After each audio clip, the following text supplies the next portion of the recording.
Everyone, so welcome back to my channel. और आज का जो भी हमारा टॉपिक है वो है इकोनॉमिक्स क्लास 9th का chapter first, the story of village Palampur. आपको तो पता चल ही गया होगा चैप्टर का नाम पढ़ते ही कि इसमें पालमपुर नाम के गांव के बारे में हमको पढ़ाया जाएगा। तो यहाँ पे आपके सामने आपको दिख रहा है विलेज पालमपुर गांव। Palampur is a small village. About 450 families live here. It is 3 kilometre away from Raiganj, a big village.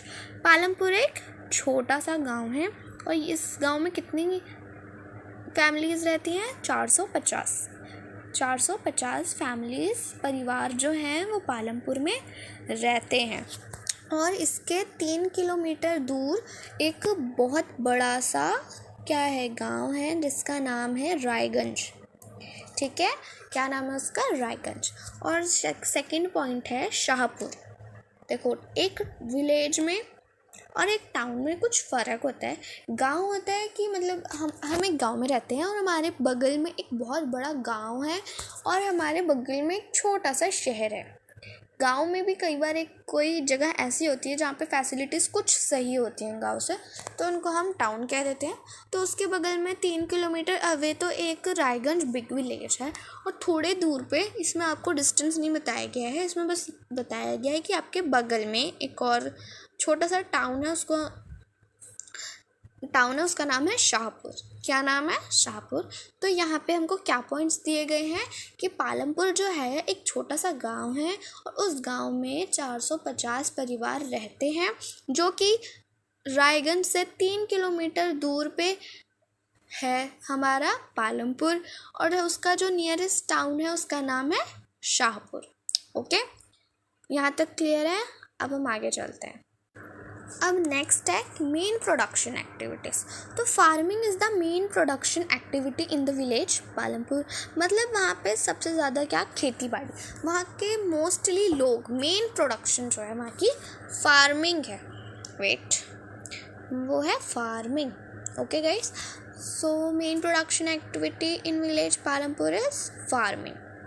I hope आपको ये वीडियो समझ आ रही होगी। मैंने इतना डिटेल में वीडियोज़ नहीं होती, बट मेरी बहुत शॉर्ट में और बहुत ही क्विक रिकैप होता है आपके किसी भी चैप्टर का।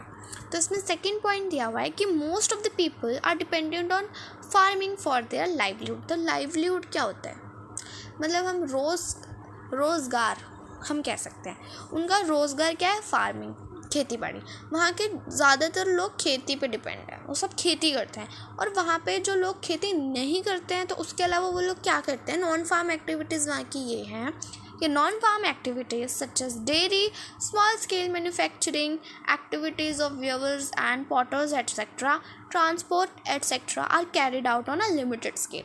मतलब नॉन फार्मिंग एक्टिविटीज़ के अलावा वहाँ पे क्या होता है? डेयरी, मतलब जैसे दूध बेचना होता है, गाय को पाला, फिर तबेले में उनका दूध निकाल के बेचा। स्मॉल स्केल मैन्युफैक्चरिंग लाइक यार छोटी छोटी आपकी मैं कह लूँ फैक्ट्रीज वगैरह जहाँ पे छोटा छोटा सामान मैन्युफैक्चर हो, लाइक कैंडल की और ऐसे बहुत सारे छोटे छोटे सामान भी। एक्टिविटीज़ और बुनाई का काम और जो भी मिट्टी के बर्तन, आपके पॉटर्स होते हैं यहाँ पे ऐसे छोटे। मतलब गांव में आपको फार्मिंग के अलावा जो भी काम मिलेंगे वो क्या है? आपके दूध बेचना, छोटे दर पे आपकी फैक्ट्रियाँ, पॉटर्स मतलब जो कुम्हार होते हैं मिट्टी के बर्तन बनाते हैं, और ट्रांसपोर्ट वहाँ के क्या होते हैं? गाँव में आप गए होगे कभी, या अपने गाँव में कभी ना कभी तो सभी गए होंगे गांव में, तो आपको वहाँ पे मर्सिडीज़ या फिर BMW जैसी महंगी कार्स आई नो बहुत कम देखने को मिलेंगी आपको वहाँ पे, लाइक तांगा और बोगी, और हम कहते हैं बैलगाड़ी, जीप, ये सब चीज़ें वहाँ पे काफ़ी मिलती है। तो वहाँ पे लोग ट्रांसपोर्ट, जैसे ट्रक चलाते हैं लोग कई बार, और फटफट सेवा होती है हमारी, तो ये सब चीज़ें ट्रांसपोर्ट में आती हैं। बट ये एक लिमिटेड स्केल पे आती है, carried out on a limited scale. वहाँ पे मेनली लोग क्या करते हैं? फार्मिंग करते हैं। तो यहाँ तक सबको क्लियर है। तो अब हम आगे बढ़ते हैं। अब हम आए हैं यहाँ पे कि हमको यहाँ आपको क्या बोला हुआ है? फैक्टर्स ऑफ प्रोडक्शन और requirements for production and goods and services. अब मैं आपको बता दूं कि जब वहाँ के मोस्टली लोग जब एक गांव के ज़्यादातर लोगों का रोज़गार किससे चल रहा है, हमारी खेती बाड़ी से चल रहा है। हमारा मेन, मैं आपको बता दूँ कि ये जो पालमपुर की स्टोरी हमको बताने का मेन मोटिव है कि हमको थोड़ा सा फार्मिंग से रूबरू कराया जाए, बताया जाए हमको। तो हमारी जो भी फार्मिंग है, देखो हमको फार्मिंग करने के लिए 4 चीज़ें बहुत इम्पॉर्टेंट होती है। उन्हीं को हम क्या कहते हैं, फैक्टर्स ऑफ प्रोडक्शन। क्या कहते हैं, फैक्टर्स ऑफ प्रोडक्शन। यहाँ पे आपको ब्रैकेट में दिया भी हुआ है, और requirements for production of goods and services. यानी कुछ भी आपको उगाने के लिए उन 4 चीज़ों की बहुत ज़रूरत पड़ती है। पहली होती है आपकी लैंड, मतलब लैंड में आपके आते हैं फर्टिलाइज़र्स भी आते हैं। लैंड में आपके बेसिकली प्लॉट आते हैं जिस पे आप खेती करते हो, और मिनरल, पेस्टिसाइड्स, केमिकल फर्टिलाइज़र्स, ये सब मिनरल्स वगैरह, ये सब आपके लैंड में आते हैं। और लेबर में कौन आता है, लेबर में जो वो लोग वहाँ पे काम करते हैं वो लोग आपके लेबर में आते हैं। और थर्ड आपकी रिक्वायरमेंट है कैपिटल। तो कैपिटल होती है, कैपिटल 2 टाइप्स की होती है। फर्स्ट होती है फिक्स्ड कैपिटल एंड सेकंड होती है वर्किंग कैपिटल। तो आपके फिक्स्ड कैपिटल में ऐसी चीज़ें होती हैं जो आपसे दूर नहीं हो सकती और फिक्स्ड होती हैं। लाइक आप खेती करते हो, खेती में जो बड़े प्लॉट्स होते हैं, बड़े लैंड्स होते हैं, तो उस पर कई बार हम ट्रैक्टर चलाते हैं, और ट्यूबवेल्स होती हैं। तो ये सब जो भी ट्रैक्टर्स वगैरह जो फिक्स्ड है आपके पास, वो फिक्स्ड कैपिटल आता है। और वर्किंग कैपिटल में आता है रॉ मटेरियल। जैसे आप लेके आए हो, बीज लेके आए हो, आपको कोई चीज़ उगानी है, आप बीज लेकर आए हो, तो वो बीज आपकी आ जाती है वर्किंग कैपिटल में, क्योंकि वो आज है तो कल नहीं है। बीज क्या है, वो उग गए, वो उपजाऊ हो गई, वो कट गई और फिर वो बिक गई। तो इससे क्या हुआ, वो आपके पास हमेशा नहीं रहेगी, वो आती जाती रहेगी। तो आपके रॉ मटेरियल्स में आते हैं, रॉ मटेरियल्स आते हैं, और मनी, आपका जो भी पैसा लगता है, क्योंकि हमको फार्मिंग में एक अच्छा पैसा भी चाहिए होता है, सीड्स के लिए और फर्टिलाइज़र्स, पेस्टिसाइड्स, इन सब के लिए। ओके, तो ये हमारे 2 टाइप्स ऑफ कैपिटल्स में आते हैं। और जो 4th रिक्वायरमेंट होती है वो है ह्यूमन कैपिटल।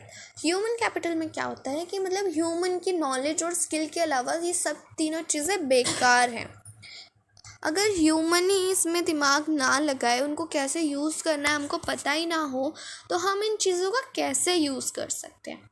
तो ये होती है आपकी 4 requirements for production of goods and services, और इनको हम क्या कहते हैं, factors of production.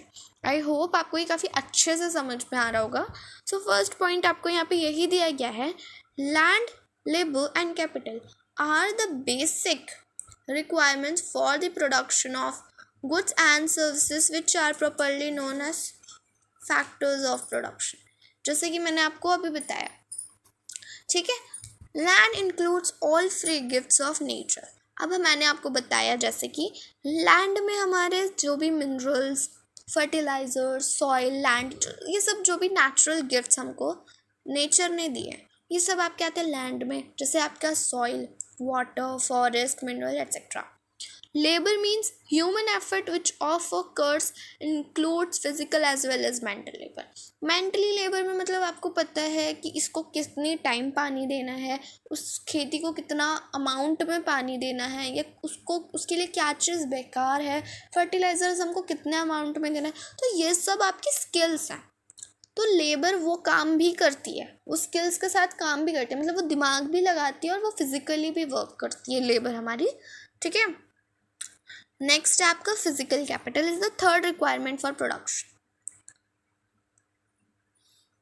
Physical capital is the 3rd requirement for production. तो physical capital includes fixed capital, जैसे टूल्स, मशीन्स, बिल्डिंग एट्सेट्रा। जैसे मैंने आपको बताया, जो चीज़ आपके पास फिक्स्ड है वो आपसे दूर नहीं जाएगी। And raw material such as seeds for the farmer, yarn for the weaver, ये सब चीज़ें। ओके, आई होप आपको यहाँ तक क्लियर होगा। अब हम नेक्स्ट पेज पे चलते हैं।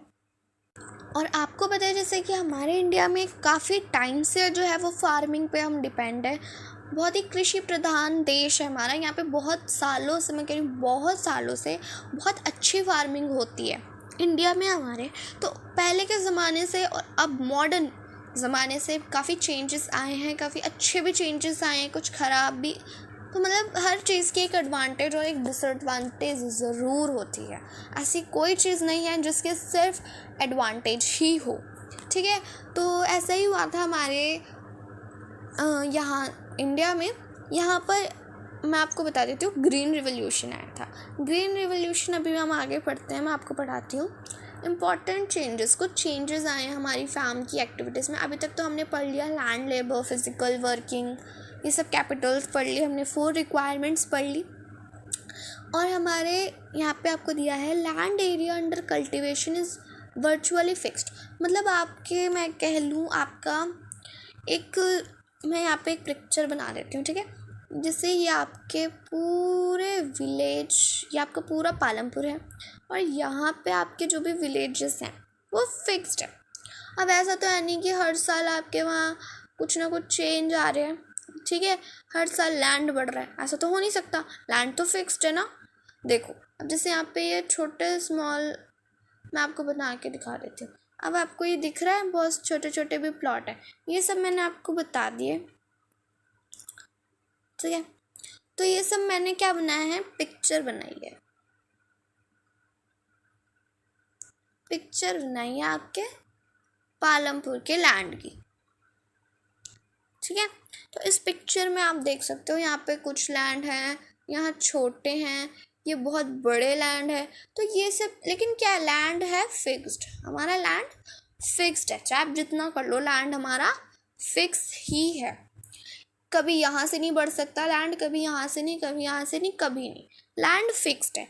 तो मतलब लोग तो फिक्स्ड नहीं है यार। आप देखो ये इतना बड़ा खेत है, जैसे मैं आपको एग्जांपल दूँ, ये एक खेत है, यहाँ अभी ये सिर्फ एक इंसान का खेत है, बट जब उसके 3 बेटे होंगे तो ये 3 पार्ट्स में डिवाइड हो जाएगा, ये और छोटा हो जाएगा, फिर उन 3 के भी अगर 2-2 होते हैं तो ये और छोटा सा हो जाएगा। तो ऐसे ऐसे करके लैंड जो है वहाँ पे फिक्स्ड है, चाहे वो किसी को कितना भी मिले, पर किसी के पास ज़्यादा है तो किसी के पास कम है, ठीक है।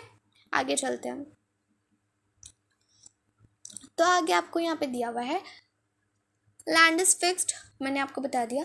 ये आपके एनसीईआरटी में एक पिक्चर भी दी हुई है। आप, मैं कहती हूँ, मैं हमेशा आपको ये चीज़ कहती हूँ कि मेरे वीडियोस देखने के बाद आप चैप्टर ज़रूर रीड करें, इससे आपको बहुत ज़्यादा पता चल जाएगा कि हाँ हमने ये पढ़ा, और आपको वो और अच्छे से याद हो जाएंगे, ठीक है। However, some wastelands in India had been converted into cultivable land after 1960। अब हमारे इंडिया में, अब देखो मैं आपको दोबारा से वही पिक्चर बना के दिखाती हूँ। लाइक ये हमारा फिर से पालमपुर है, पालमपुर का लैंड है ये पूरा। यहाँ मैंने फिर से वही छोटे छोटे लैंड बना दिए, ठीक है। अब मैं कहती हूँ बस इतना एरिया ही कल्टीवेबल है। अब ये जो एरिया था पालमपुर का, यहाँ पे कोई भी, हम कह सकते खेती नहीं हो सकती थी, ये बहुत ही बंजर इलाका है। लेकिन ये कब तक बंजर था, सिर्फ 1960 तक। जब 1960 में एक हमारा ग्रीन रिवॉल्यूशन आया, उसके बाद क्या हुआ, ये जो वेस्ट लैंड था, मतलब जो पूरे पालमपुर में बस ये इतना सा हिस्सा बचा था वो भी नहीं बचा, और पूरा हमारा जो भी पालमपुर है वो क्या हो गया, कल्टीवेट हो गया, ठीक है। आगे चलते हैं, ठीक है। तो आगे यहाँ पे दिया हुआ है, over the years there have been important changes in the way of farming. मतलब मैंने आपको कहा कि बहुत सालों से हो रही है हमारे इंडिया में फार्मिंग, तो ऐसा तो है नहीं कि पहले के मेथड ही अभी चले आ रहे हैं। तो आपको पता है समय के साथ चीज़ें भी बदल जाती हैं, which have allowed farmers to produce more crops from the same amount of land. These changes include multiple cropping farming and use of modern farming methods. मतलब कि काफ़ी सालों में एक बहुत ही इम्पॉर्टेंट चेंज आया है हमारे फार्मिंग में, कि जिससे क्या हुआ है कि जो भी हमारे किसान थे पहले वो क्या करते थे, मैं आपको पिक्चर्स बना के दिखा रही हूँ ताकि आपको और क्लियर हो जाए। जैसे उनके पास ही इतना लैंड था, एक किसान के पास, पहले वो एक खेती उगाता था, पूरे साल में वो एक ही खेती उगा पाता था। पर इस नए और जो भी चेंज आए उससे क्या हुआ है, वो एक बार उसने ये वाली खेती करी, फिर थोड़े दिन बाद उसने उसी खेत में दूसरी फसल उगा ली, या मतलब हम कह सकते हैं कि सेम लैंड पे सेम अमाउंट ऑफ लैंड पे उसने एक से ज़्यादा बार खेती करी, एक साल में उसने 3 खेती करी, ठीक है, ये भी हम कह सकते हैं। और use of modern farming methods, जैसे मैंने आपको बताया कि ग्रीन रिवोल्यूशन आया था, समय के साथ चीज़ें बदलती हैं, तो कुछ मॉडर्न फार्मिंग मेथड्स भी आए थे हमारे इंडिया में। आए थे नहीं मतलब मीन्स आए हैं, ठीक है। तो यहाँ पे आपको दिया गया है due to these changes in the late 1960s। मैंने क्या कहा अभी आपको कि यहाँ पे जो भी वेस्ट लैंड थे वो कल्टिवेबल लैंड में कब कन्वर्ट हुए, 1960 से पहले थे वो वेस्ट लैंड हमारे इंडिया में, बट 1960 के बाद वो किस में कन्वर्ट हो गए, कल्टिवेबल लैंड में। तो ये किससे हो पाया, वो 1960 के बाद ऐसा क्या हुआ कि जिससे वो कल्टिवेट हो गए वेस्ट लैंड। ऐसा हुआ था कि productivity of land has increase substantially which is known as green revolution. I can highlighted this word, आपको ये वर्ड बहुत अच्छे से याद होना चाहिए, ग्रीन रिवोल्यूशन। रिवोल्यूशन से आपको क्या याद आते हैं, बदलाव, अच्छे बदलाव, ठीक है। रिवोल्यूशन मतलब जो बदलाव कह सकते हैं हम। तो क्या बदलाव आया था, हमारे पास आया था ग्रीन रिवोल्यूशन, जिसमें हम सेम पीस ऑफ लैंड पे क्या करते थे, उसमें हम मॉडर्न फार्मिंग मेथड्स यूज़ करते थे। क्योंकि जब हम पहले, आपने सुना होगा कि इस साल बारिश से कितनी खेती ख़राब हो गई, या उनके पास पैसे नहीं हैं, ये सब चीज़ें, ठीक है। तो ग्रीन रिवोल्यूशन में यही था कि उनको कई बार हो जाता था कि उनको बारिश ना होने के कारण हमारी फसलें ख़राब हो जाती थी। लेकिन ग्रीन रिवोल्यूशन में आपको मैं बता दूं, ग्रीन रिवोल्यूशन में होता है कि आप केमिकल फर्टिलाइज़र्स का यूज़ करो। 1960 से पहले लोग क्या मतलब गाय का गोबर और ऐसी चीज़ें जो मेनली नेचर से दी गई हैं या उनके पास बहुत ही ईजिली अवेलेबल। अब गाँव में लोग गाय तो ज़रूरी पालते हैं, तो गाय का जो भी गोबर होता है वो एज अ फर्टिलाइज़र और ऐसे ही वो अपने खेतों में डाल देते हैं, ठीक है। तो हम मॉडर्न फार्मिंग मेथड्स में ऐसा नहीं होता, वो लोग केमिकल का यूज़ करते हैं जिससे अच्छी खेती हो, ठीक है। फर्टिलाइज़र्स मारते हैं कि मतलब कीड़े वगैरह ना लगे और जो भी है। तो ये सब हमारे मॉडर्न फार्मिंग मेथड्स में आते हैं। ये 1960 के बाद आया था। मेनली उसमें हम HYV सीड्स का यूज़ करते हैं, हाई यील्डिंग वैरायटी सीड्स कहते हैं हम उनको, फुल फॉर्म है उसकी, आपको लर्न होनी चाहिए, आपको NCERT ज़रूर रीड करनी है, ओके। तो फार्मर्स ऑफ, अब जो ये आया था ग्रीन रेवोल्यूशन, इसको सबसे पहले इंडिया में कहाँ यूज़ किया गया था या पहले ट्राई आउट कहाँ किया गया था वो, तो पंजाब में, हरियाणा में और वेस्टर्न उत्तर प्रदेश में were the first try out to the modern farming methods in India, okay. मुझे पता है यहाँ तक आपको अच्छे से क्लियर हो गया होगा। अब नेक्स्ट पेज पे चलते हैं। तो अभी तक तो हमने कर ली लैंड की बात, तो अब हमारी रिक्वायरमेंट जो में नेक्स्ट जो आता है वो है लेबर। तो लैंड के बाद जो सबसे मेन हमारा आता है वो है labour, is the basic factor of production. ये बेसिक है, लेबर, लैंड है बट लेबर ही नहीं है तो आप कैसे काम कर सकते हो, ठीक है। तो स्मॉल फार्मर्स जो होते हैं उनके खुद लेबर होते हैं, मतलब आप खुद सोचो जब बहुत छोटा सा प्लॉट होगा तो उसको करने के लिए कि आप 10 लोग रखोगे, नहीं रखोगे। ऑब्वियसली अगर आपके घर में 3 लोग हैं जो कि अनएम्प्लॉयड हैं, जिनके पास काम नहीं है या वो फार्मिंग पे ही डिपेंड है, तो वो क्या करेंगे, आपके साथ आपकी मदद करेंगे। जब छोटा लैंड है तो 3 लोग इसको आराम से कल्टीवेट कर लेंगे, एग्जैक्टली, ठीक है। तो इतना तो छोटे लैंड जो भी स्मॉल फार्मर्स होते हैं उनके पास उनकी खुद लेबर होती है, उनको बाहरी या कोई एक्स्ट्रा लेबर लगाने की कोई ज़रूरत नहीं होती।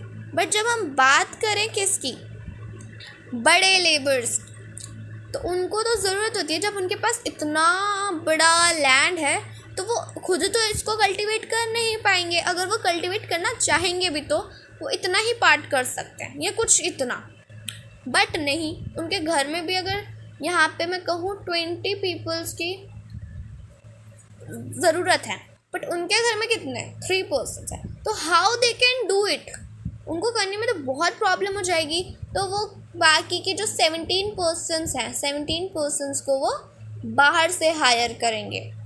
तो इसका क्या मतलब है कि जो लोग बेरोज़गार हैं या जिनके पास काम नहीं है, या आप कह लो जो इनके बहुत छोटे, बहुत ज़्यादा, या जिसके पास खेत ही नहीं है, कुछ काम ही नहीं है, तो वो क्या करते हैं, वो ही 17 लोग वही 3 लोग 17 लोगों को ढूंढते हैं, फिर वो 17 लोग इसमें काम करते हैं, जिससे कि जो बड़े फार्मर्स होते हैं उनको ही ज़्यादा लोगों की ज़रूरत पड़ती है।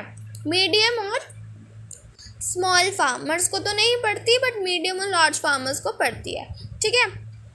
they have the make use of hired labor to work on their fields। जैसे मैंने आपको बताया कि जब छोटे होते हैं यार, छोटे में तो कोई भी कर लेगा, पर जब बात बड़े की आती है तो बड़े में नहीं हो पाती, तो वो बाहर से हायर करते हैं लोगों को, दे हायर पीपल, ठीक है।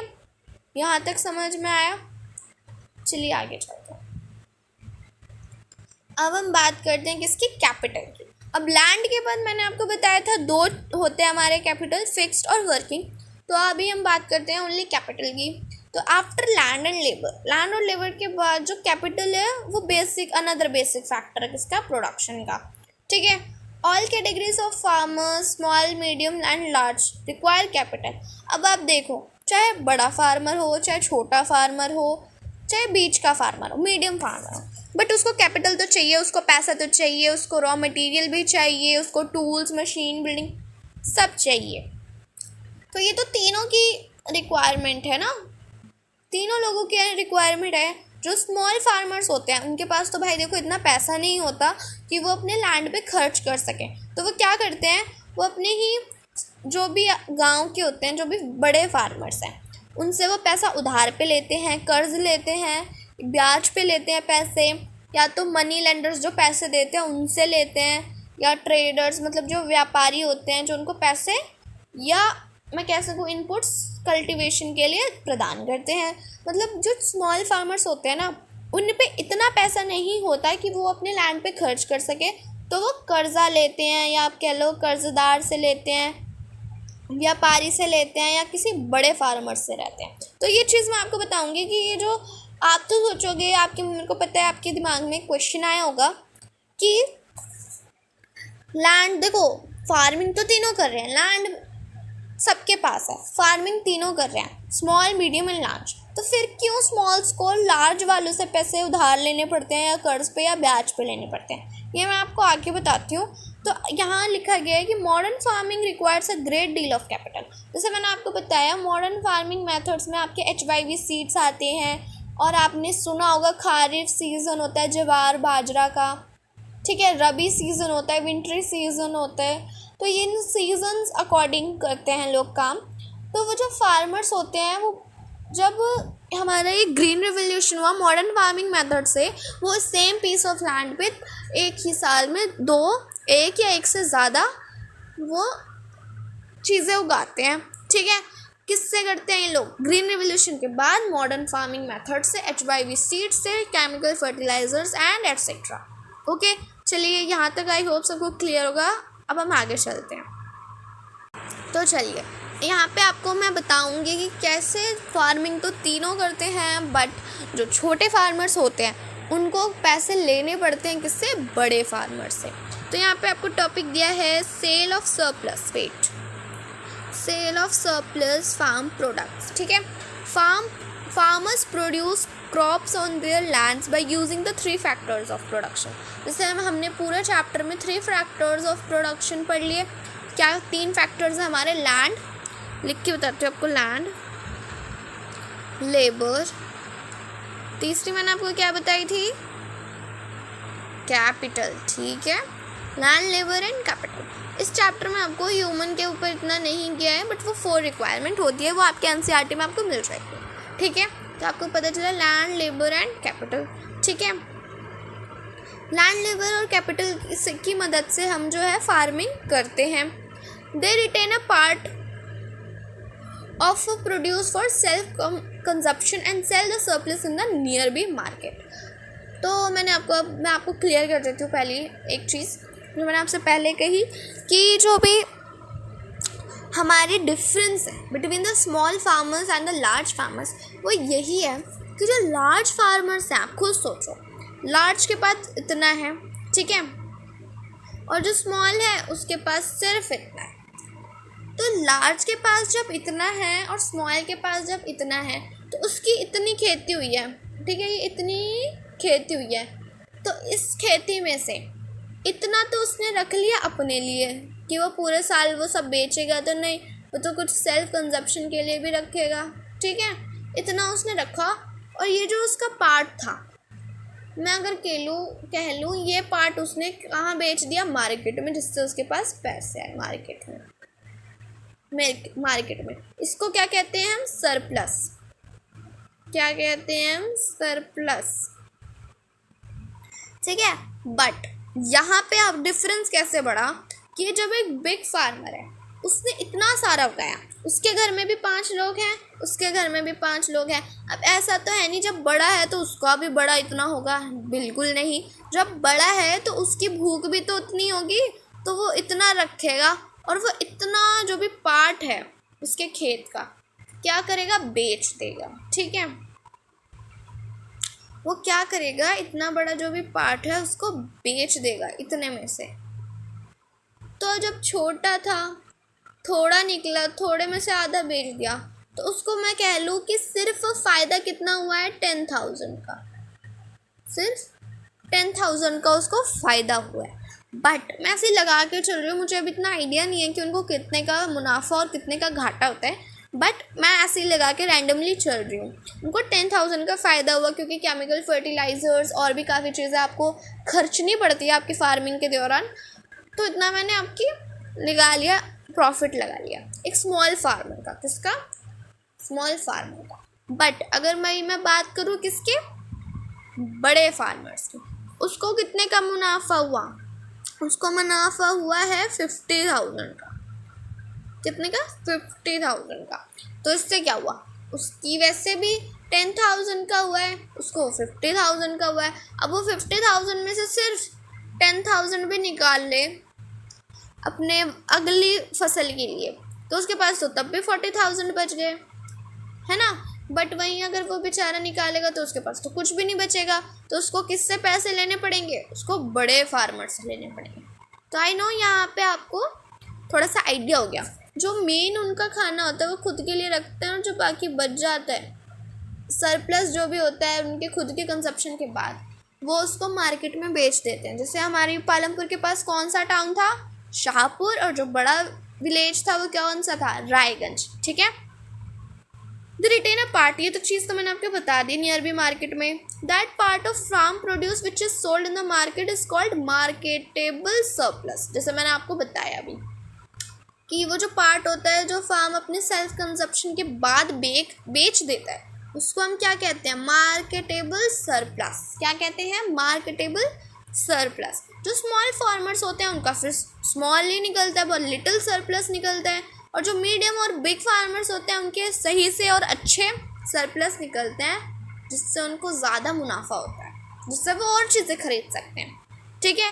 अब हम बात करते हैं कि इसकी नॉन फार्मिंग एक्टिविटीज़ की।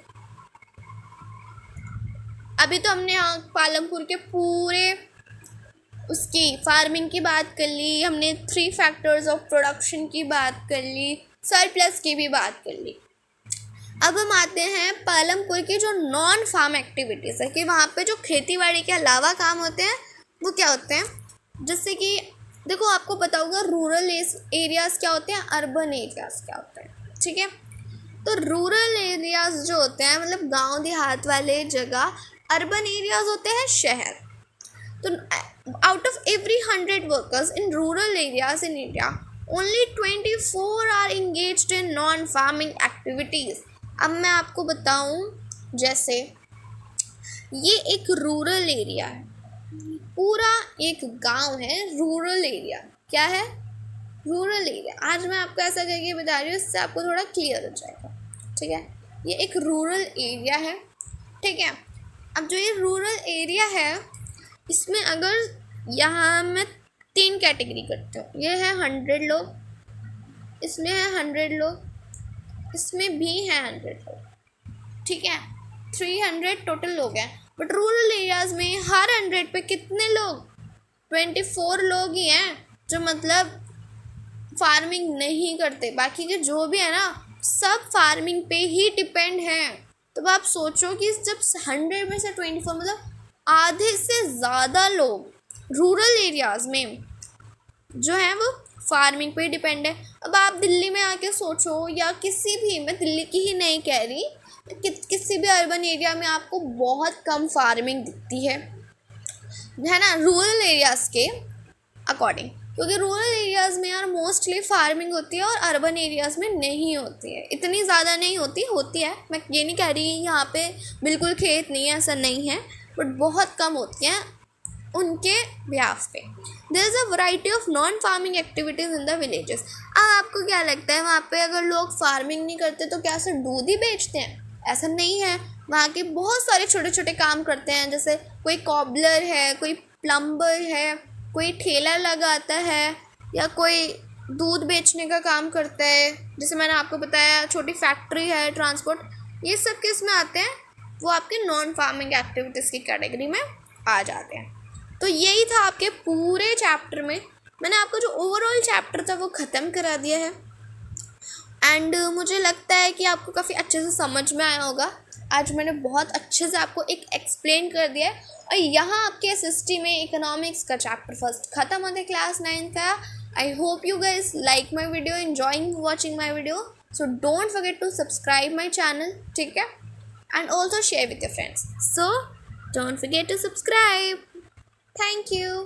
एंड ऐसी अमेजिंग एक्सप्लेनेशन वीडियो देखने के लिए सब्सक्राइब।